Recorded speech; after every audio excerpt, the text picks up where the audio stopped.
মুহাম্মদুর রাসূলুল্লাহ, সবাই বলি সাল্লাল্লাহু আলাইহি ওয়াসাল্লামের প্রতি। সংক্ষিপ্ত সময় আলোচনার বিষয় আল্লাহর প্রতিবেশী কারা। আমরা দুনিয়ার জীবনে পছন্দ করি যে একজন বড়লোক, একজন নামি দামি ব্যক্তি আমার প্রতিবেশী হোক। দুনিয়ার জীবনে এটা পছন্দ করি না। এবং আমরা অনেক সময় পরিচয় দিতে গিয়ে বলি অমুক খান সাহেবের বাড়ির কাছে আমার বাড়ি। এটা বলে থাকি।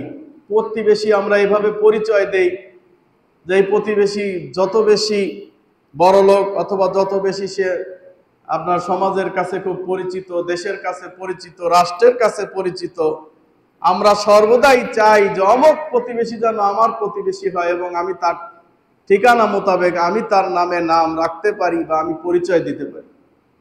দুনিয়ার জীবনে এই প্রতিবেশী যদি ভালো না হয়, প্রতিবেশী যদি আল্লাহ ভীরু না হয়, প্রতিবেশী যদি তাকওয়াশীল না হয়, তাহলে প্রতিবেশীর সাথে আপনাকেও জাহান্নামে যেতে হবে। প্রতিবেশীকে যদি আপনি দাওয়াত না দেন, ইসলাহ না করেন, তাহলে আপনাকেও তার সঙ্গে জাহান্নামে যেতে হবে। কিন্তু এমন কারা আছে যারা আল্লাহ সুবহানাহু ওয়া তাআলার প্রতিবেশী? সুবহানাল্লাহ, দারুল্লাহ মানে আল্লাহর প্রতিবেশী। এমন কিছু মানুষ আছে পৃথিবীতে যারা আল্লাহর প্রতিবেশী। কিয়ামতের দিন আল্লাহ সুবহানাহু ওয়া তাআলা ডাক দিয়ে বলবেন, আইনাল জারুল্লাহ, আল্লাহর প্রতিবেশী তোমরা কোথায়? ফেরেশতারা তোমরা ডাক দাও, আল্লাহর প্রতিবেশীদেরকে ডাক দাও। ফেরেশতারা তো হতচকিত হয়ে যাবে। আশ্চর্য, সারা জীবন ভর আমরা আল্লাহ সুবহানাহু ওয়া তাআলার কাছে কাছাকাছি থাকি, অনুসাব্বিহু লাহু এবং তার আমরা প্রশংসা করি, অনুকদ্দিস লাক এবং তার আমরা গুণ বর্ণনা করি, কিন্তু আল্লাহ আজকে বলছেন যে আমার প্রতিবেশী কারা তাদেরকে ডাক দাও। সুবহানাল্লাহ। তখন আল্লাহ সুবহানাহু ওয়া তাআলা বলবেন যে দুনিয়াতে যারা মসজিদ নির্মাণ করেছে, মসজিদ আবাদ করেছে, মসজিদের সাথে যাদের সম্পর্ক ভালো থেকেছে তারাই আমার প্রতিবেশী। সুবহানাল্লাহ। যেদিন আল্লাহ সুবহানাহু ওয়া তাআলা আমাদেরকে ডাক দিবেন আমরা মসজিদের সাথে ভালোবাসা রাখার কারণে, মসজিদের সাথে সম্পর্ক রাখার কারণে যদি ওই দিনকে ভিআইপি ভাবে ডাক দেন, আইনাল জারুল্লাহ, আল্লাহর প্রতিবেশী কারা, তখন নিঃসন্দেহে আমাদের গর্ভে আমাদের বুকটা অবশ্যই ফুলে উঠবে এবং আল্লাহ সুবহানাহু ওয়া তাআলা তাদের জন্য রেখেছেন নয়ন শীতলকারী জান্নাত। সুবহানাল্লাহ।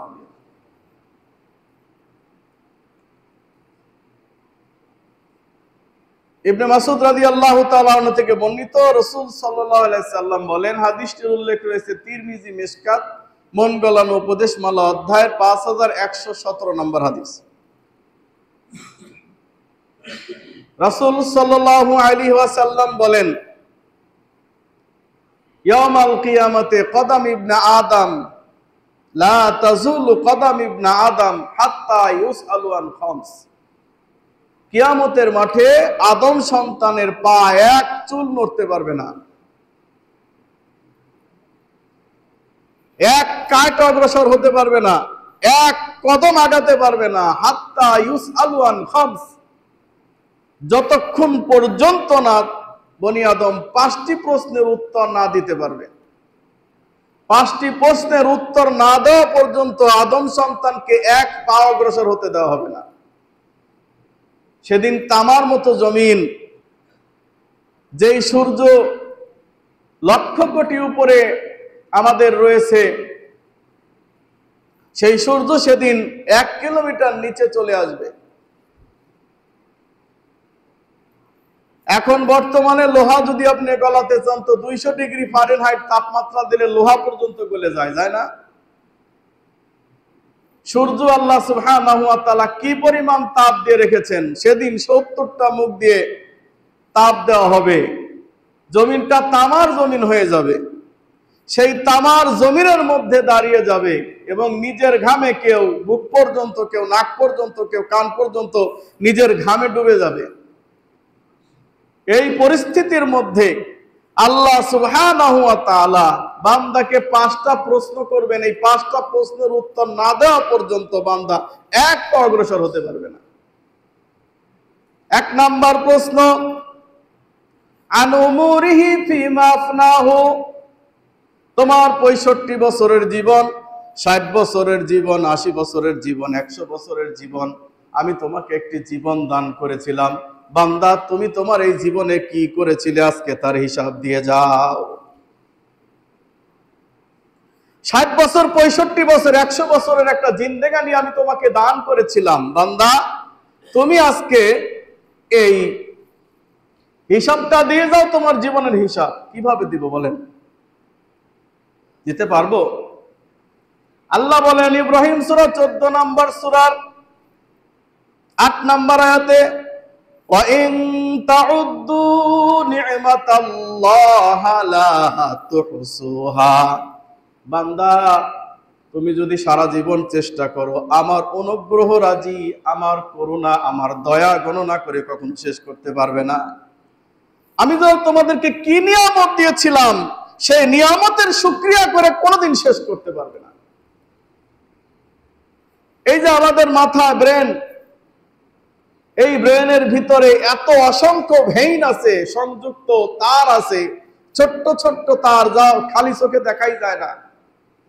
একটা তারের সাথে যদি আরেকটা তার পেঁয়াজ লেগে যায় তাহলে সেই মানুষটা আর স্বাভাবিক মানুষ থাকে না, সে তখন পাগল হয়ে যায়। তার হাত ঠিক আছে, চোখ ঠিক আছে, তার পুরো বডি ঠিক আছে, দেখতে মানুষটা অনেক সুন্দর, কিন্তু তার ব্রেন ঠিক নাই। একটা তার একটু তেরা হয়ে গেছে, একটু বাঁকা হয়ে গেছে, একটা প্যাঁচ লেগে গেছে, ব্যাস এত সুন্দর মানুষটাকে আর সমাজ দাম দিবে না? দিবে? আপনার কন্যা, আপনার বোন, আপনার জায়া জননীকে আপনি কি সেই লোকটার সাথে বিবাহ দিবেন যে অনেক স্মার্ট, অনেক সুন্দর, সব কিছু ঠিক আছে, কিন্তু ব্রেন একটু সমস্যা? দিবেন? দিবেন না। আল্লাহ সুবহানাহু ওয়া তাআলা মানুষের মস্তিষ্ককে এত জটিল করে সৃষ্টি করেছেন যে কম্পিউটার, একটা সুপার কম্পিউটার হিসাব করতে যতটুকু সময় নেয় তার চাইতে অধিক তাড়াতাড়ি মানুষ ব্রেন হিসাব করে। সুবহানাল্লাহ। কোটি কোটি টাকার হিসাব মানুষ ব্রেনে করে ফেলে, একেবারে মুহূর্তের মধ্যে করে ফেলে, যেটা কম্পিউটারও করতে পারবে না। মানুষ একটা সুপার কম্পিউটারের চাইতে বেশি আল্লাহ সুবহানাহু ওয়া তাআলা তথ্য রাখার এই ব্রেনে আল্লাহ সুবহানাহু ওয়া তাআলা দিয়ে দিয়েছেন। সুবহানাল্লাহ। আজকে 30 বছর আগে, 20 বছর আগে, 50 বছর আগে কোন জায়গায় কোন ঘটনা ঘটেছিল আপনি শুধুমাত্র মনে করার সাথে সাথে স্মৃতিপটে দ্রুত চলে আসবে। কম্পিউটার এত তাড়াতাড়ি আসবে? আসবে না। ওকে সিলেক্ট করতে হবে, স্থান, লোকেশন দিতে হবে, আরো অনেক জায়গায় ক্লিক করার পরে তখন আসবে তথ্যটা, তার আগে না। বললেই চলে আসবে না, সময় লাগবে। আর একজন মানুষ 1971 সালে কি ঘটনা ঘটেছিল তার চোখের সামনে সে সেকেন্ডের ভিতরে সেটা তার ব্রেনে ইন করে দিবে। সুবহানাল্লাহ। মানুষের মাথার ভিতরে আল্লাহ সুবহানাহু ওয়া তাআলা সবচেয়ে বেশি গরম দিয়েছেন, হেড ইউনিট। আমাদের শরীরে যে পরিমাণ গরম আছে তার চাইতে বেশি গরম এই মাথার ভিতরে, মানে 80% গরম শুধু মাথাতে, 20% সারা শরীরে। 80% গরম মাথায়, 20% শরীর, সারা শরীরে। এজন্য বিজ্ঞান বলছে যে একটা মানুষের ব্রেন দিয়ে যদি তাদের এত পরিমাণ এখানে বিদ্যুৎ আছে যে 20,000 ওয়াটের একটা বাতি জ্বালানো সম্ভব। সুবহানাল্লাহ। 20,000 ওয়াট কি মনে করলেন? ঢংপাড়ার যত বাড়িঘর আছে সব মিলায়ও কিন্তু 20,000 ওয়াট হয় না। একটা মানুষের মস্তিষ্কে এত পরিমাণ বিদ্যুৎ আল্লাহ দিয়ে দিয়েছেন যে এইটা দিয়ে 20,000 ওয়াটের একটি বাতি জ্বালানো সম্ভব।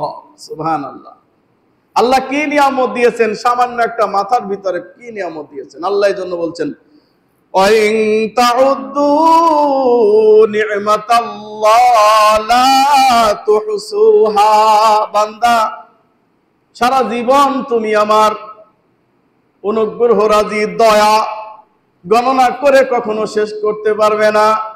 আল্লাহ বলেন কাহাফ সূরা 18 নম্বর সূরার 109 নম্বর আয়াতে, কুল্লাউ কানাল বাহরু মিদাদাল লিকালিমাতি রাব্বি লানাফিদাল বাহরু ক্বাবলা আন তানফাদা কালিমাতু রাব্বি। ওয়ালাউ জিনা বিমিসলিহি মাদাদা।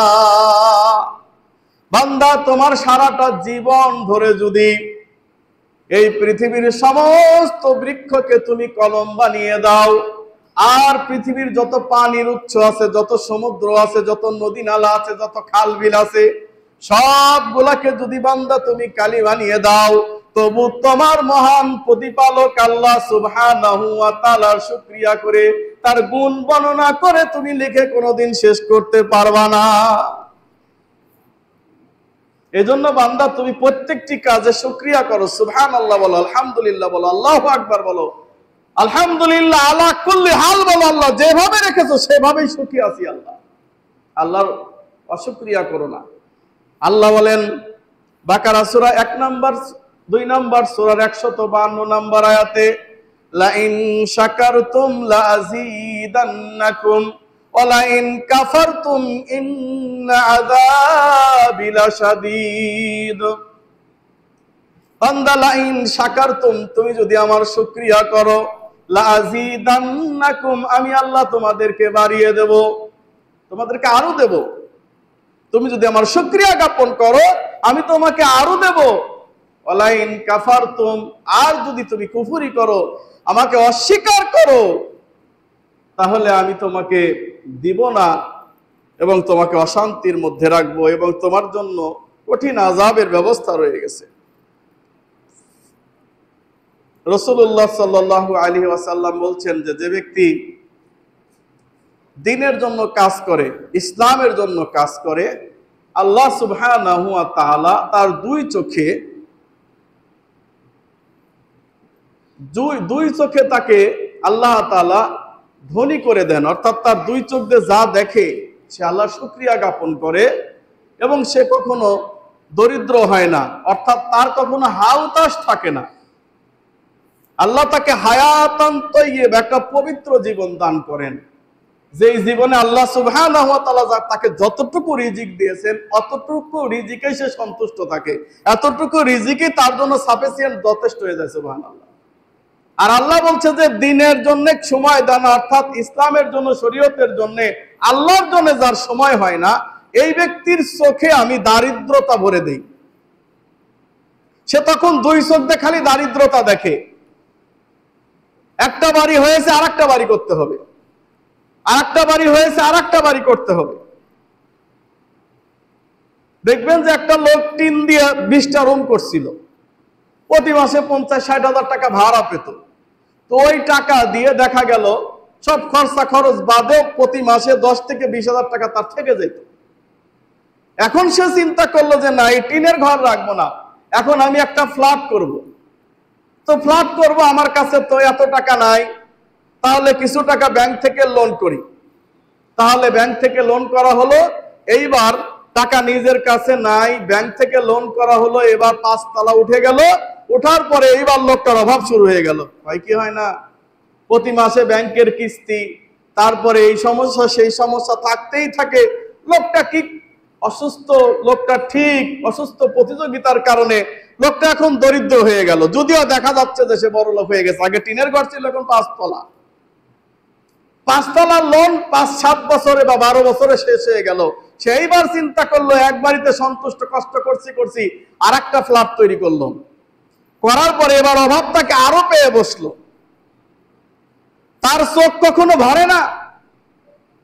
বুখারীর 1219 নম্বর হাদিসে রাসূলুল্লাহ সাল্লাল্লাহু আলাইহি সাল্লাম বলতেছেন, এক ব্যক্তিকে যদি একটা স্বর্ণের পাহাড় দেওয়া হয়, লাসা আলা সানিয়ান, সে আরেকটি স্বর্ণের পাহাড় চাবে। একটা স্বর্ণের পাহাড় যদি তাকে দেওয়া হয়, সে বলবে যে আল্লাহ আরেকটা দাও। তাকে যদি দ্বিতীয়টা দেওয়া হয়, সে বলবে লাসা আলা সালিসান, আল্লাহ আরেকটা দাও। রাসূলুল্লাহ সাল্লাল্লাহু আলাইহি সাল্লাম বলেন, ওয়ালা যুফা ইবনে আদম ইল্লা তুরাব, বনি আদমের পেট কখনো মাটি ছাড়া কিছু দিয়ে ভরবে না। ও যখন মরে যাবে, কবরে শুয়ে যাবে, তখন আর তার কোনো অভাব থাকবে না। থাকবে অভাব, কারণ 3.5 হাতের বেশি মাটি কেউ নিতে পারবে না, তাও সেই মাটি নিশ্চিত না। আমি যে 3.5 হাত মাটির মধ্যে শুইলাম, এটা আমার জন্য যে গ্যারান্টেড, এটা আমিই পাবো, আর কেউ পাবে না এমন গ্যারান্টি নাই। আছে? কারণ আপনারা দেখছেন কয়েকদিন আগে একটা লাশ চুরি হয়ে গেছে, সেই লাশ কোথায় গেছে আল্লাহ ভালো জানে। তা আপনার লাশটা তো ওইখানেই থাকবে, অথবা ওই কবরের উপর আরো কবর হবে না, এমন গ্যারান্টি তো নাই। সুতরাং ওই 3.5 হাত মাটিটাও আপনার জন্য নয়। তাহলে আপনার জন্য কি? ওই যে কিয়ামতের দিন যেদিন ডাক দিবেন, আইনা জারুল্লাহ, আমার প্রতিবেশী তারা কোথায়?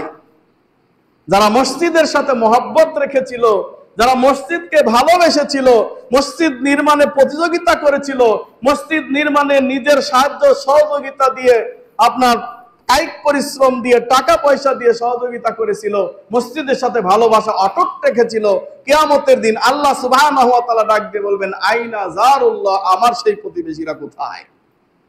আল্লাহ যদি ডাক দেন, আমার প্রতিবেশীরা কোথায়? আল্লাহর প্রতিবেশী তো আল্লাহর সাথেই থাকবে নাকি দূরে থাকবে? সুবহানাল্লাহ। রাসূলুল্লাহ সাল্লাল্লাহু আলাইহি সাল্লাম বলছেন, দেখো, যখন তোমাদের কেউ বিদেশ থেকে 10 বছর 12 বছর পরে বাড়িতে আসে, তখন তোমরা কেমন খুশি হও? আহারে, আমার এই ভাই, আমার এই বন্ধু, আমার এই স্বামী, বা আমার এই অমুক রিলেটেড, আমার বাবা আজকে কত বছর পর বিদেশ থেকে আসছে, তাকে দেখার জন্য, তাকে রিসিভ করার জন্য মানুষজন ভিড় লেগে যায়, এবং মনের ভিতরে কত আনন্দ যে আজকে আমার বাবা চলে এসেছে, বা আমার ভাই চলে এসেছে, বা আমার স্বামী চলে এসেছে, তাই না? দুনিয়ার জীবনে মানুষ যখন তার ভাইয়ের জন্য অনেকদিন পর আসার পরে তার জন্য এত অস্থির হয়ে যায়, ভালোবাসার সৃষ্টি হয়, আল্লাহ সুবহানাহু ওয়া তাআলা ওই ব্যক্তিদের জন্য খুশি হন, ওই রকম খুশি হন যেমন যেই ব্যক্তিরা মসজিদের সাথে সম্পর্ক রাখে। সুবহানাল্লাহ। যারা মসজিদের সাথে ভালো সম্পর্ক রাখে, প্রতিবেশী মসজিদের, তারাই আল্লাহর প্রতিবেশী। সুবহানাল্লাহ বিহামদিহি সুবহানাল্লাহ। সুতরাং আল্লাহ বলতেছেন, বান্দা তুমি শুকরিয়া করো, আমি তোমাকে বেশি করে দেব, আর যদি শুকরিয়া না করো তাহলে কখনো পাবে না। আজকে থেকে 20, 30, 40 বছর আগে আমাদের বাপ দাদারা যখন খাওয়া দাওয়া করতো, মেহমান ছাড়া কোনোদিন তারা খেতেন না। মেহমান না পাইলে না খেয়ে থাকতেন, বাড়িতে বিভিন্ন জায়গায় গিয়ে টোকায় টোকায় মেহমান নিয়ে আসতেন, তাই না? নাকি আপনাদের এলাকা ভিন্ন রকম? আগে যাদের জমি জমা ছিল, ফসল আসতো, তাদের বাড়িতে সরাইখানা থাকতো, সব সময় মানুষ খেত, এই মেহমানখানা সব সময় চালু থাকতো। সুবহানাল্লাহ।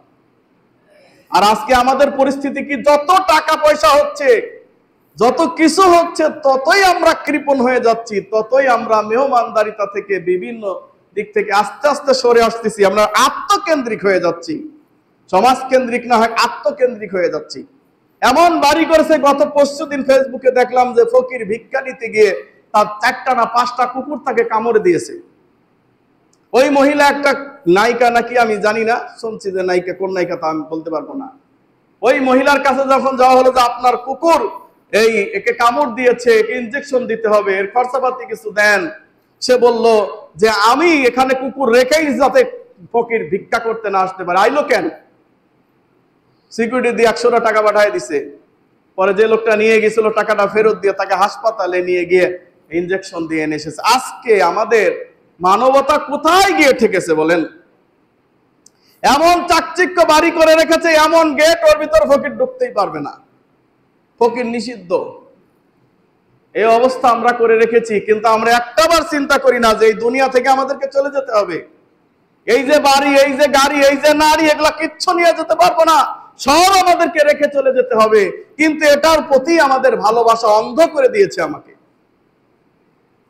এমন অন্ধ করে দিয়েছে। ঢাকাতে 8টা 5টা 10টা 15 20টা বাড়ি, বেগম পাড়ায়, লন্ডনে বাড়ি, এই সমস্ত বাড়ি ঘরে এখন আর তারা থাকতে পারে না। এখন ইন্ডিয়ায় কোন একটা জায়গায় বস্তির মধ্যে লুকায় থাকা লাগে তাদের। যারা বাংলাদেশ শাসন করছে, বাংলাদেশের এত বড় বড় লোক ছিল, টাকা পয়সা মেরে কেটে খেয়ে কোটি কোটি হাজার কোটি টাকা গিয়ে কি লাভ হয়েছে? কি লাভ হয়েছে? দুনিয়াতে আল্লাহ তাদেরকে জাহান্নাম বানায় দিয়েছে,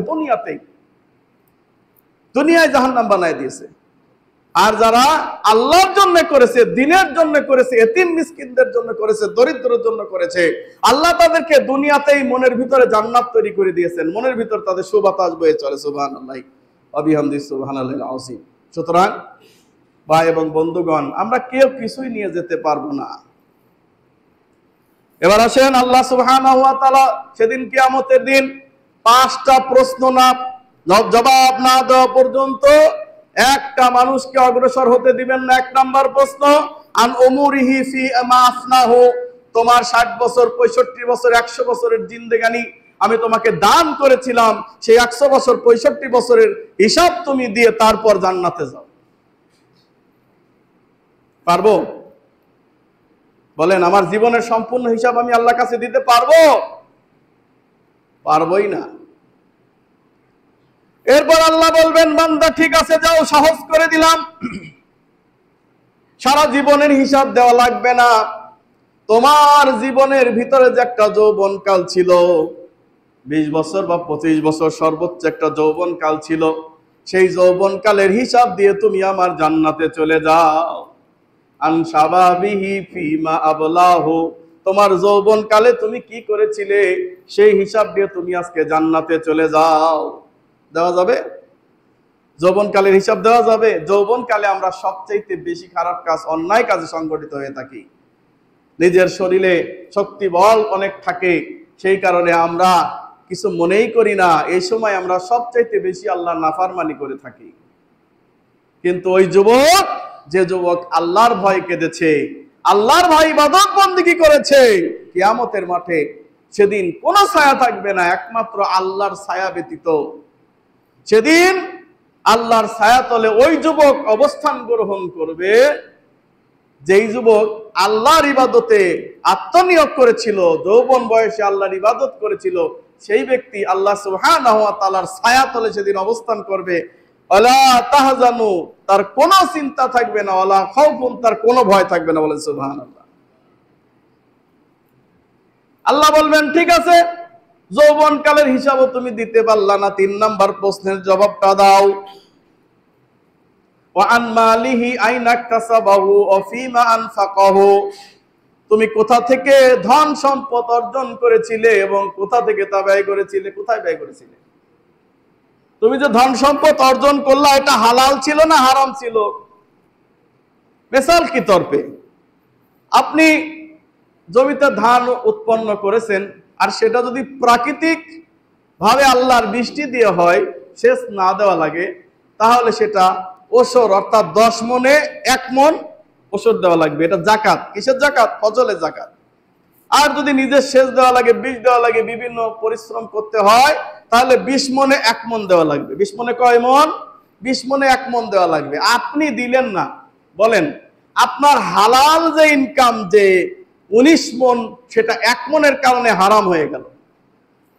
মানে 20 মন 21 মন 20 মন হারাম হয়ে গেল 1 মনের কারণে। কারণ ওই 1 মন আপনার নয়, ওই 1 মন কার? দরিদ্র, মিসকিন, অসহায়, তাদের জন্য 1 মন আল্লাহ সুবহানাহু ওয়া তাআলা নির্ধারণ করে দিয়েছেন। আপনি যদি না দেন, তাহলে অবশ্যই ওই মাল হারাম পরিগণিত হবে।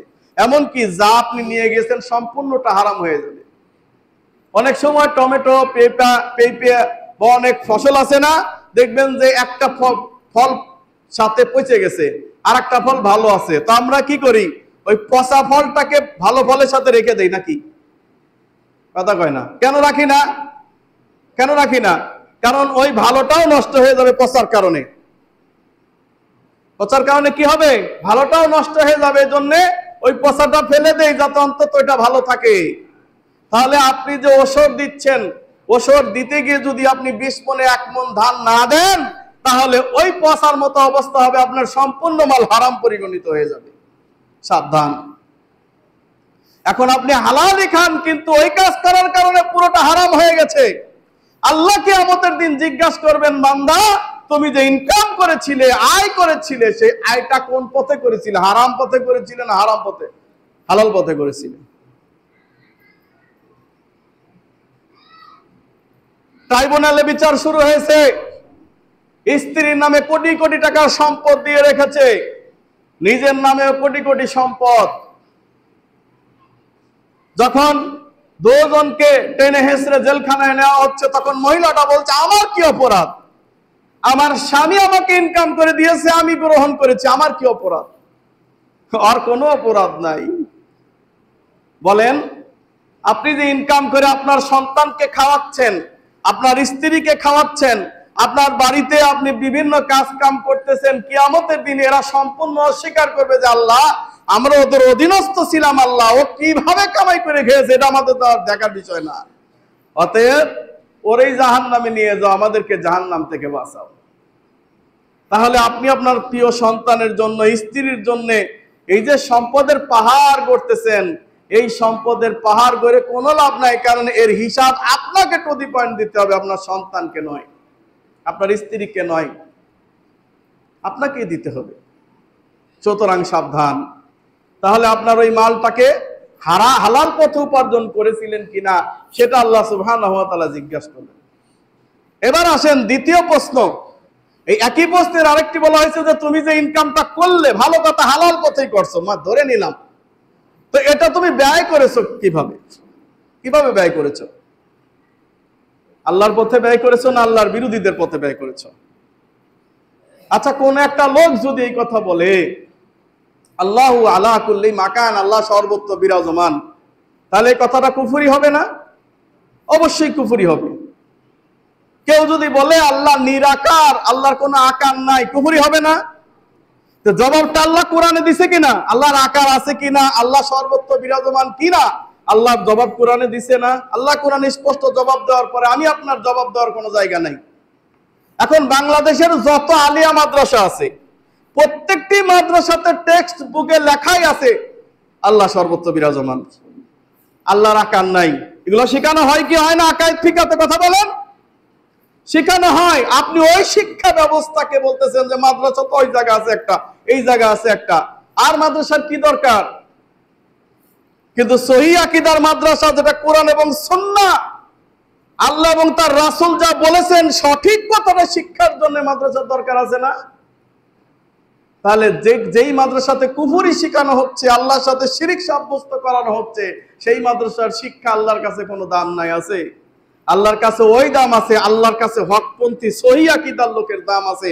সে যদি মূর্খ হয়, তার আকীদা যদি সঠিক থাকে, আল্লাহর কাছে সেইটাই দাম। আল্লাহ বলছেন সুম্মাস্তাওয়া আলাল আরশ, আল্লাহ সুবহানাহু ওয়া তাআলা আরশে রয়েছেন, আর ওরা বলতেছেন যে আল্লাহ সুবহানাহু ওয়া তাআলা সর্বত্র বিরাজমান। নাউজুবিল্লাহ।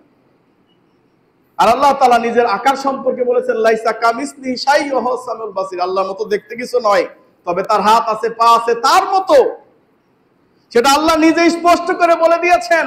এখন আমি বলার কে যে আল্লাহর আকার নাই? সুতরাং এই শিক্ষা ব্যবস্থা যেখানে আপনাকে শেখানো হচ্ছে যে ইমাম আবু হানিফা তার ওযু দিয়ে 40 বছরে এক ওযু দিয়ে 40 আর ওযু দিয়া 40 বছর সে ফজরের নামাজ পড়েছে, এটা কি কোনোভাবে মেনে নেওয়া সম্ভব? আর মহামতি ইমাম, যিনি আসলেও সঠিক হাদিসের উপরে ছিলেন, তার কোনো দোষ নাই, তার মুরিদরা, তার অনুসারীরা তার নামে মিথ্যা কথা প্রচার করে, সেই মিথ্যাটা আবার টেক্সট বুকে লিখে দেওয়া হয়, সেই বুক আমাদের হতে পারে, সেই শিক্ষা ব্যবস্থা আমাদের হতে পারে। আপনি যদি সেই শিক্ষা ব্যবস্থার জন্য নিজের জমি দান করেন, আপনি যদি সেই শিক্ষা ব্যবস্থার জন্য দান করেন, আপনি যদি তাদেরকে দান করেন যারা বিদআতকে প্রমোট করে, আপনার এই সম্পদ আল্লাহ কিয়ামতের দিন জিজ্ঞাসা করবেন, বান্দা বলো তুমি তোমার অর্থ সম্পদ কোন পথে ব্যয় করেছিলে? আল্লাহর পথে ব্যয় করেছিলে না আল্লাহর বিরোধী পথে ব্যয় করেছিলে? আল্লাহর জন্য ব্যয় করেছিলে নাকি যাত্রা বিভিন্ন জায়গায় তুমি বিভিন্ন প্রার্থী ছিলা, তোমার যেখানে সেখানে খুশি তুমি ব্যয় করেছিলে? আজকের এই জবাব না দেওয়া পর্যন্ত তুমি এক পা অগ্রসর হতে পারবে না, এক পা অগ্রসর হতে পারবে না।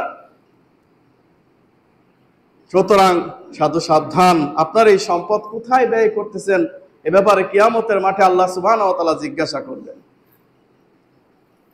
যখন কোন তালবে ইলম পাঠ করতেছে, তালবে ইলম আলিফ লাম মিম যালিকাল কিতাবু লা রাইবা ফীহি হুদাল লিল মুত্তাকিন। আলিফ লাম মিম কয়টা হরফ? কয়টা? 3টা হরফ। দেখি কয়টা? 30টা। রাসূলুল্লাহ সাল্লাল্লাহু আলাইহি ওয়াসাল্লাম বলেছেন আলিফ লাম মিম একটা হরফ নয়, 3টা হরফ, এক একটা হরফে 10টা করে নাকি।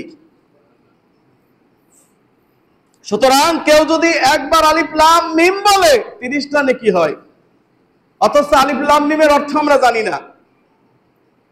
আলিফ লাম র অর্থ জানি না, তারপরও 30টা নেকি।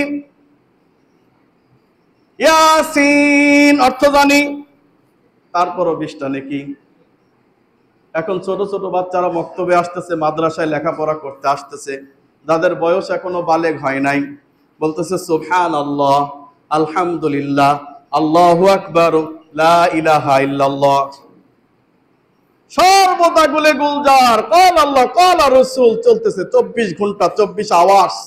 কোরআন এবং হাদিসের, সহিহ হাদিসের সেখানে দার্স চলতেছে। বলেন, যেই বাচ্চাগুলোর অ্যাকাউন্ট খোলা হয় নাই, তাদের এই অ্যাকাউন্টের নেকি কোথায় জমা হবে? আমাদের অ্যাকাউন্টে জমা হবে, যারা কিনা এই বাচ্চাদের শিক্ষা ব্যবস্থা করার জন্য ব্যবস্থা করে দিয়েছে, এবং ওই পিতা মাতা যারা সন্তানকে মাদ্রাসায় পড়তে দিয়েছে, তাদের আমলনামায় আল্লাহ সুবহানাহু ওয়া তাআলা লিখে দিবেন। শুধু তাই নয়, কিয়ামত পর্যন্ত এই মাদ্রাসা যদি, যেটা সহিহ আকীদার উপর ভিত্তিমূলে প্রতিষ্ঠিত, উসসাসি আলা তাকওয়া, আল্লাহ ভীতির উপর প্রতিষ্ঠিত, এই মাদ্রাসাকে আল্লাহ সুবহানাহু ওয়া তাআলা কবুল করে নিয়ে কিয়ামত পর্যন্ত আপনার কবরে এই সওয়াব জারি রাখবেন। সুবহানাল্লাহ। সুতরাং আমাদের বোঝা উচিত যে আমরা সেই সম্পদটা কোথায় ব্যয় করতেছি। এরপরে 5 নাম্বার প্রশ্ন, তুমি যে বড় আলেম ছিলা, জ্ঞান অর্জন কোথা থেকে করেছিলা এবং কিভাবে আমল করেছিলা তুমি বলো। সে বলবে যে আল্লাহ, আমি তো অনেক বড় আলেম ছিলাম, আমি তোমার কথা প্রচার করার জন্য বহু জায়গায় মাহফিল করেছি, আলোচনা করেছি, ওয়াজ করেছি, আল্লাহ তোমার ইবাদত বন্দেগী করার জন্য কত না প্রচার করেছি। আল্লাহ বলবেন যে না, তুমি মানুষকে শোনানোর জন্য করেছিলে, তাই তুরিয়া তুরিয়া ফিন নার, আজকে তোমাকে জাহান্নামের মধ্যে প্রবেশ করতে হবে। আজকে আমরা সুস্থ আছি আলহামদুলিল্লাহ, একদিন অসুস্থ হয়ে যাব, একদিন মৃত্যুর দূত আমাদের দুয়ারে এসে হানা দিবে। সুস্থ মানুষই হঠাৎ করে সকালে শোনা যাবে যে সে এই দুনিয়া থেকে বিদায় নিয়ে চলে গেছে। মানুষের কোনো মৃত্যুর গ্যারান্টি আছে? আছে? কেউ বলতে পারবে না যে আমি আজকে 1 ঘন্টা বেঁচে থাকবে, এই গ্যারান্টি কেউ দিতে পারবে না। 1টা ঘন্টা আমি বেঁচে থাকবোই, কেউ আমাকে মারতে পারবে না, না, এই গ্যারান্টিও কেউ দিতে পারবে না। আজকে পৃথিবীর বুকে সবচাইতে যেটা একেবারে চিরসত্য, সেটা হলো আমাদের মরে যেতে হবে। আর বেঁচে থাকাটা আশ্চর্যজনক। বেঁচে থাকাটা কি? এই লাইটটা চালু করে দেন, লাইট চালু। বেঁচে থাকাটা বড় আশ্চর্যজনক। মরে যাওয়াটা স্বাভাবিক, আমাদেরকে মরতেই হবে। আল্লাহ বলেন পবিত্র কোরআনে সূরা আল ইমরান 3 নম্বর সূরার 185 নম্বর আয়াতে, কুল্লু নাফসিন যায়িকাতুল মাউত ওয়া ইন্নামা তুওয়াফাউনা উজুরাকুম ইয়াওমাল কিয়ামাহ ফামান যুহজিহা আনিন নারি ওয়া উদখিলাল জান্নাতা ফাকাদ ফাজ আমাল হায়াতুদ দুনিয়া ইল্লা মাতাউল গুরুর। আল্লাহ বললেন কুল্লু নাফসিন যায়িকাতুল মাউত, প্রত্যেকটি প্রাণীকে যার নফস আছে, যার ভিতরে আত্মা আছে, সবাইকে একদিন মরতেই হবে। কুল্লু নাফসিন যায়িকাতুল মাউত, প্রত্যেকটি মানুষকে একদিন মৃত্যুবরণ করতেই হবে, প্রত্যেক প্রাণীকে মৃত্যুর স্বাদ আস্বাদন করতেই হবে। ওয়া ইন্নামা তুওয়াফাউনা উজুরাকুম ইয়াওমাল কিয়ামাহ, সুতরাং এই দুনিয়া পুরস্কার পাওয়ার জায়গা নয়। যারা ভালো কাজ করবে তাদের জন্য জান্নাতে আখিরাতে পুরস্কারের ব্যবস্থা আছে। ফামান যুহজিয়া আনিন নারি ওয়া উদখিলাল জান্নাহ ফাকাদ ফাজ, যাকে জাহান্নামের আগুন থেকে রক্ষা করা হয়েছে এবং জান্নাতে প্রবেশ করা হয়েছে, সেই সফল কাম। সফল কাম কে? যে জাহান্নামের আগুন থেকে বাঁচতে পেরেছে, জান্নাতে প্রবেশ করতে পেরেছে, সেই হচ্ছে সফল কাম। যার 4টা বাড়ি আছে, বড় বড় বিজনেস আছে, টাকা পয়সা আছে, সে সফল কাম নয়। সফল কাম হচ্ছে ওই ব্যক্তি, যেই ব্যক্তি হচ্ছে জান্নাতে প্রবেশ করতে পেরেছে, জান্নাতের আমল করতে পেরেছে। আল্লাহ বলেন আমাল হায়াতুদ দুনিয়া ইল্লা মাতাউল গুরুর, নিঃসন্দেহে দুনিয়ার জীবন ধোঁকা ছাড়া আর কিছু নয়।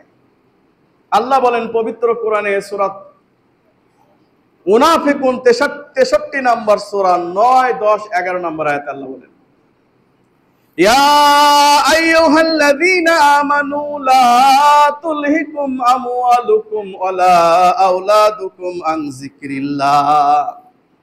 ওমাই ইয়াফআল যালিকা ফাউলাইকা হুমুল খাসিরুন। আল্লাহ বলেন, হে ঈমানদারগণ, লা তুলহিকুম আমওয়ালুকুম ওয়ালা আওলাদুকুম আন যিকরিল্লাহ, তোমাদের ধন সম্পদ, তোমাদের সন্তান সন্ততি যেন তোমাদেরকে আল্লাহর কাছ থেকে তোমাদেরকে দূরে সরে না দেয়, আল্লাহর জিকির থেকে তোমাদেরকে যেন গাফেল না করে দেয়। আর যারা গাফেল হবে তারাই ক্ষতিগ্রস্তদের অন্তর্ভুক্ত।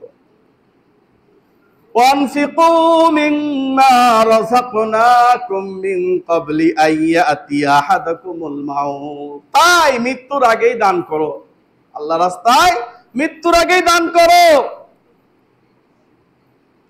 কারণ যখন মৃত্যু চলে আসবে তখন সেই ব্যক্তি বলবে, আল্লাহ আমাকে একটু সময় দেওয়া যায় না, আমার স্থাবর অস্থাবর যত সম্পদ আছে আমি তোমার জন্য দান করে দেব।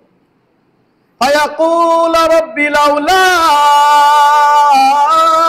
আখরতানি ইলা আযালিন করিব ফাসাদদাকু আকুম মিনাস সলিহিন। আল্লাহ আমার দান তুমি কেড়ে নিও না, আল্লাহ তুমি আমাকে এখন মৃত্যু দিও না, আমাকে একটু সময় দাও, আমি আমার অস্থাবর স্থাবর যত সম্পদ আছে সব আল্লাহর রাস্তায় দান করে দিব। আমাকে একটু মাত্র অবকাশ দেওয়া হোক, একটু সুযোগ দেওয়া হোক। আল্লাহ বলবেন, আলাই ওয়াখিরাল্লাহু নাফসান ইযা জাআ আজালুহা আল্লাহু খাবীরুম বিমা তা'মালুন। আল্লাহ বলবেন যে না, যখন মৃত্যুর সময় চলে আসে, সঠিক সময় চলে আসে, তখন আর কোনো সময় দেওয়া হবে না, এক সেকেন্ড সময় দেওয়া হবে না, সুতরাং এখন তোমাকে মৃত্যুবরণ করতেই হবে। বলেন, মৃত্যুর দূত দুয়ারে চলে আসলে আর সময় থাকবে? সময় থাকবে না, ব্যক্তি মৃত্যুবরণ করবে। মৃত্যুবরণ করার পরে এবার সে কবরের মধ্যে তাকে শুয়ায় দেওয়া হবে। কবরে যখন সে শুয়ে থাকবে তখন তাকে ফেরেশতা এসে প্রশ্ন করবে। প্রশ্ন করবে না? প্রশ্ন করবে। কি প্রশ্ন করবে? মান রব্বুক, তোমার রব কে? সে যদি আল্লাহর পথের লোক না হয়, দ্বীন ইসলাম যদি সে মেনে না চলে, শরীয়তকে সে যদি থোড়াই কেয়ার করে চলে, সেদিন সে জবাব দিবে লা আদ্রি, হা হা লা আদ্রি, হায় আফসোস, আমি তো জানি না। যতই মুখস্থ করে আপনি যান কেন, লাভ হবে না। কবরে গিয়ে যখন আপনি আল্লাহর এবং রাসূলের পথে না চলেন, শরীয়তের পথে না চলেন, মুখস্থ করে কোনো লাভ হবে না। সেদিন আর আপনার মুখ দিয়ে বের হবে না, আপনি বলবেন হা হা লা আদ্রি, আমি জানি না। এরপরে দ্বিতীয় প্রশ্ন করা হবে, মান দীনুক, তোমার দিন কি? সে বলবে হা হা লা আদ্রি, আমি জানি না। এবার তাকে জিজ্ঞাসা করা হবে, মান নাবিয়ুক, তোমার নবী কে? মান হাযা রাজুল আল্লাযী বুইসা ফীকুম, এই লোকটা কে যাকে তোমাদের কাছে পাঠানো হয়েছিল? সে বলবে হা হা লা আদ্রি, আমি জানি না লোকটা কে। এইবার এমন একজন ফেরেশতা নিযুক্ত করা হবে যে চোখেও দেখে না, কানেও শোনে না। চোখেও দেখে না, কানেও শোনে না।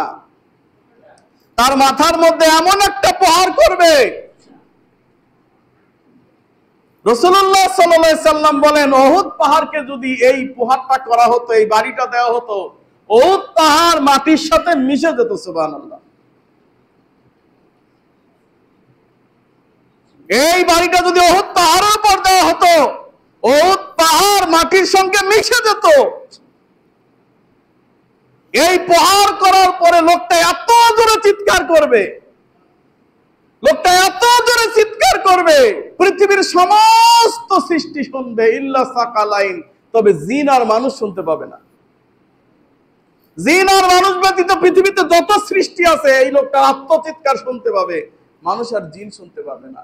রাসূলুল্লাহ সাল্লাল্লাহু আলাইহি সাল্লাম বলেন, এই মৃত ব্যক্তির চিৎকার যদি কোনো মানুষ শুনতে পেত, কলিজা ফেটে মরে যেত। এটা যদি কোনো মানুষ শুনতে পেত, মানুষকে কবর দেওয়া বাদ দিয়ে দিত। এই জন্য তারা শুনতে পায় না। কিন্তু কবরের শাস্তি বড় ভয়ঙ্কর শাস্তি, বড় কঠিন শাস্তি। এইবার নেককার বান্দার কাছে যখন ফেরেশতা আসবে, জান কবজ করার জন্য নেককার বান্দার কাছে আসবে, নেককার বান্দা হলেও সে জান কবজ করার সময় ভয় পাবে কিনা, কষ্ট হবে কিনা? কষ্ট হবে। কিন্তু এই সময় ফেরেশতারা তার দুই পাশে বসে বলবে, তোমার কোনো চিন্তা নাই। হামিম সেজদা 41 নম্বর সূরার 30 নম্বর আয়াত, 30-31 নম্বর আয়াত। আল্লাহ বলেন, ইন্নাল্লাযীনা ক্বালু রাব্বুনাল্লাহু সুম্মা ইসতাকামু তাতানাজ্জালু আলাইহিমুল মালাইকাতু আল্লা তাখাফু ওয়া লা তাহজানু ওয়া আবশিরু বিল জান্নাতিল্লাতী কুনতুম তুআদুন। ফেরেশতারা বলবে, যারা বলেছিল আমাদের রব আল্লাহ, আমাদের রব কে? আমাদের রব আল্লাহ। সুম্মা ইসতাকামু, এবং এটার উপরেই সে সারা জীবন প্রতিষ্ঠিত ছিল। আল্লাহকেই রব হিসাবে মেনেছিল তার সামাজিক জীবনে, আল্লাহকেই রব হিসাবে মেনেছিল রাষ্ট্রীয় জীবনে, আল্লাহকেই রব হিসাবে মেনেছিল তার সার্বিক জীবনে। এই লোকটা যখন আল্লাহর প্রতি ইস্তেকামাত ছিল, এই লোকটাকে ফেরেশতারা বলবে, ওয়ালা তাখাফু ওয়ালা তাহজানু, আজকে তোমাদের কোনো চিন্তা নাই, তোমাদের কোনো ভয় নাই। মৃত্যুর ফেরেশতা যখন জান কবজ করার জন্য আসবে, তখন বলবে, তোমাদের কোনো চিন্তা নাই, তোমাদের কোনো ভাবনা নাই, তোমাদের কোনো ভয় নাই। ওয়াবশিরু বিল জান্নাতিল্লাতী কুনতুম তুআদুন, তোমাদেরকে আজকে জান্নাতের সুসংবাদ দেওয়া হলো। সুবহানাল্লাহ। এখনো মরেই নাই, মৃত্যুর ফেরেশতা সামনে হাজির হয়ে গেছে। ফেরেশতারা দুইজন এসে তার কানে কানে বলবে যে, তোমার চিন্তা নাই, তোমার ভয় নাই, কারণ তুমি আল্লাহর পথের পথিক ছিলে, আজকে তোমার জান্নাতের সুসংবাদ দিয়া দিলাম। বলেন সুবহানাল্লাহ। এরপরে ফেরেশতারা বলবে, ইয়া আইয়ুহাতুন নাফসুল মুতমাইন্না ইরজিই ইলা রাব্বিকি রাদিয়াতাম মারদিয়া ফাদখুলি ফি ইবাদি ওয়াদখুলি জান্নাতি। সুবহানাল্লাহ। আল্লাহ বলবেন, হে প্রশান্ত আত্মা, আসো আসো, আমার সন্তুষ্টির দিকে আসো, আমার সন্তুষ্টির দিকে আসো। যেহেতু তুমি আমার কথা জীবনে শুনেছিলে, আজকের জন্য আমি তোমাকে জান্নাতে প্রবেশ করে দিলাম। আমার বান্দা, তুমি জান্নাতে প্রবেশ করো। বলেন সুবহানাল্লাহ। এবার লোকটাকে যখন কবরে শোয়ানো হবে, আবার ওই ফেরেশতারা এসে বলবে, নাহনু আউলিয়াউকুম ফিল হায়াতিদ দুনিয়া ফিল আখিরা ওয়া লাকুম ফিহা মা তাশতাহি আনফুসুকুম ওয়া লাকুম ফিহা মা তাদউন। কোনো চিন্তা নাই, কোনো টেনশন নাই। দুনিয়ার জীবনে আমি তোমাদের বন্ধু ছিলাম, দুনিয়ার জীবনে আমরা তোমাদের বন্ধু ছিলাম। নাহনু আউলিয়াউকুম ফিল হায়াতিদ দুনিয়া, দুনিয়ার জীবনেও তোমাদের বন্ধু ছিলাম। আজকে কবরে চলে এসেছো, এখন আমরা তোমাদের বন্ধুই আছি, চিন্তা করো না। এরপরে যখন হাসরের মাঠে চলে যাবে বান্দা, তখন ওই দুইজন ফেরেশতা এসে বলবে, কোনো চিন্তা করো না, হাসরের মাঠ পাড়ি দিলেই তোমার জান্নাত, আর এই জান্নাতের মধ্যে প্রবেশ করলে তুমি যা চাবে তাই পাবে। সুবহানাল্লাহ। মা তাশতাহি আনফুসুকুম, যা চাবে তাই পাবে, তোমার মনে যা চাই তুমি তাই পাবে। তুমি এই জান্নাতের মধ্যে প্রবেশ করার পরে তোমার মনে যা চাই তুমি তাই পাবে, কারণ এই ওয়াদাই তোমাদেরকে করা হয়েছিল। নুজুলাম মিন গফুরির রহিম, আল্লাহ সুবহানাহু ওয়া তাআলার পক্ষ থেকে তোমাদেরকে আপ্যায়ন করা হবে। বান্দা যখন জান্নাতের মধ্যে চলে যাবে, এবার জান্নাতের মধ্যে তাকে একটি সোফার মধ্যে বসতে দেওয়া হবে। সোফাটা এত সুন্দর যে এই সোফাটাকে আপনার সুন্দর চাদর দিয়ে মোড়ানো রয়েছে, সিল্কের কাপড় দিয়ে মোড়ানো রয়েছে। এই গদির ভিতরে যখন সে বসে পড়বে, বসে পড়ার পরে তার সামনে একটা টেবিল থাকবে, টেবিলের উপর ভুনা করা মাংস থাকবে, মাংসের পাশে থাকবে সেই সারাবন তহুরা পবিত্র মদ। সুবহানাল্লাহ। এই মদ পান মদের দিকে তাকায় থাকবে, আর পাখির ভুনা করা গোস্তের দিকে তাকায় থাকবে। এমন সময় ডাগর ডাগর চক্ষু বিশিষ্ট একজন হুর এসে তার সামনে হাজির হয়ে যাবে। আল্লাহ বলেন, ওয়াকিয়া সূরা 56 নম্বর 27 এবং 28 নম্বর আয়াতে আল্লাহ সুবহানাহু ওয়া তাআলা বলেন, অতঃপর ওয়াহুরুন ঈন কামসালুল লুলুল মাকনুন, সেদিন ডাগর ডাগর চক্ষু বিশিষ্ট হুর তার সামনে হাজির হয়ে যাবে এবং বলবে, বস এবার খান। সুবহানাল্লাহ। বস এবার খান। মদটা ঢেলে দিবে, পাখির ভোনা করা গোস্তের মধ্যে এইভাবে একটা করে কামড় দিবে, আর সে তখন বলতে থাকবে আহা কি আনন্দ আকাশে বাতাসে। সুবহানাল্লাহ। আমরা এই জান্নাত চাই কি চাই না? যে এই জান্নাতে গেলে কোনো চিন্তা থাকবে না, ভাবনা থাকবে না, যেই জান্নাতে শুধু আমাদের জন্য আনন্দ আর আনন্দ। আমরা সবাই জান্নাত চাই, কিন্তু জান্নাতের কোনো কাম আমরা করতে চাই না। কতক্ষণ ঠিক কিনা? জান্নাত চাই কিন্তু জান্নাতের কাজ আমরা করতে চাই না। শোনেন, আজকে এই কবরটা বড় কঠিন ভয়ঙ্কর জায়গা। আগে কবর থেকে বাঁচতে হবে, তারপরে হাসরের মাঠ। এজন্য রাসূলুল্লাহ সাল্লাল্লাহু আলাইহি সাল্লাম বলেন, তিরমিজি মিশকাতের 29 নম্বর হাদিস, আস-সাদাকাতু তুতফিউল খাতিয়া কামা ইউতফিউল মাউন নার। কেউ যদি আল্লাহর রাস্তায় দান করে, তাহলে সেই দানটা যেইভাবে আগুনকে নিভিয়ে দেয়, সেইভাবে আল্লাহ সুবহানাহু ওয়া তাআলা তার পাপ নিভিয়ে দেয়। সুবহানাল্লাহ।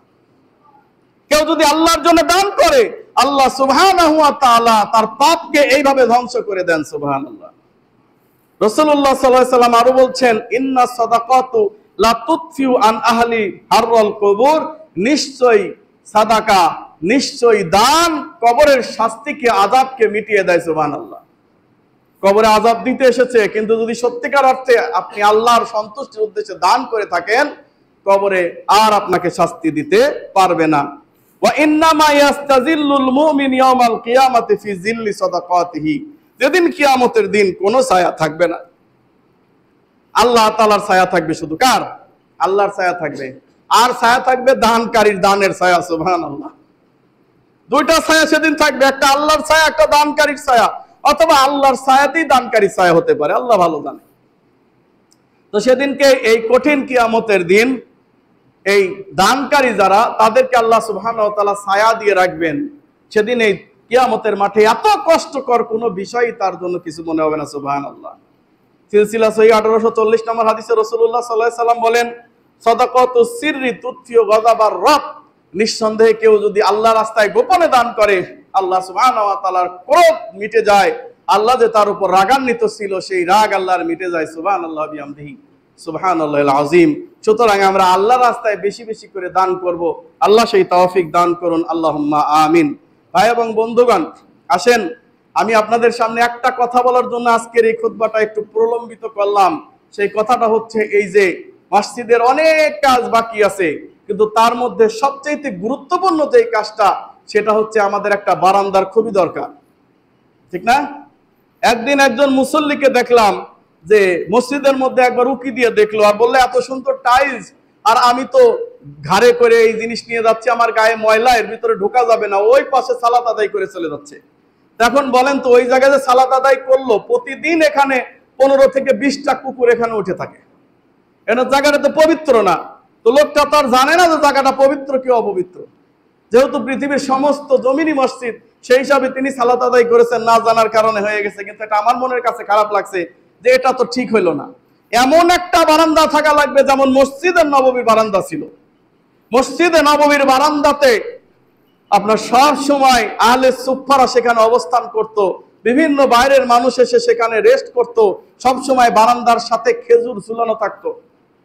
সেই খেজুর গুলা কেউ পিপাসার্ত হলে, ক্ষুধার্ত হলে খেজুর খেয়ে পানি খেয়ে নিত। তাহলে এমন একটা বারান্দা দরকার। আমরা একবারে খোলাও রাখতে পারবো না, কারণ এখন সেই নবীর জামানা নাই। খোলাও রাখতে পারবো না, ওপেন একটা বারান্দা রাখতে হবে। যেই বারান্দার ভিতরে কিছু ফ্যান থাকবে, কিছু বইটই থাকবে, এক পাশে কোরআন থাকবে, এবং কেউ যে কোনো সময় এসে সেখানে পড়তে পারবে, সালাত আদায় করতে পারবে, একটু বসে থাকবে, রেস্ট নিতে পারবে, কোনো সমস্যা হবে না ইনশাআল্লাহ। এরকম একটা বারান্দা আমরা তৈরি করব ইনশাআল্লাহ তাআলা। আমাদের যারা দায়িত্বশীল ভাইয়েরা রয়েছেন, সভাপতি, সেক্রেটারি সাহেব এবং যারা রয়েছেন, আলহামদুলিল্লাহ, তারা যদি বিষয়টা নিয়ে আগায় আসেন, তাহলে এটা তেমন কোনো সমস্যা হবে না ইনশাআল্লাহ। তো আমি আপনাদের কাছে আহ্বান করব, এই বারান্দাটা করার জন্য আপনারা নিজে স্বপ্রণোদিত হয়ে কি দিবেন, একটু কেউ একজন হাত দেখান যে আমি 5 বস্তা সিমেন্ট দিব, বা আমি 10,000 টাকা দিব, বা আমি 20,000 টাকা দিব, বা বারান্দাটা আমি নিজে একা করে দেব। এরকম লোক আছে না নাই? আছে ইনশাআল্লাহ। ইচ্ছা করলে সে বারান্দার পুরো খরচটাই সে দিতে পারবে। বলেন, বারান্দা করার জন্য 5,000 টাকা কে দিবেন? একটু হাত দেখান। নাই, লোক নাই। হ্যাঁ,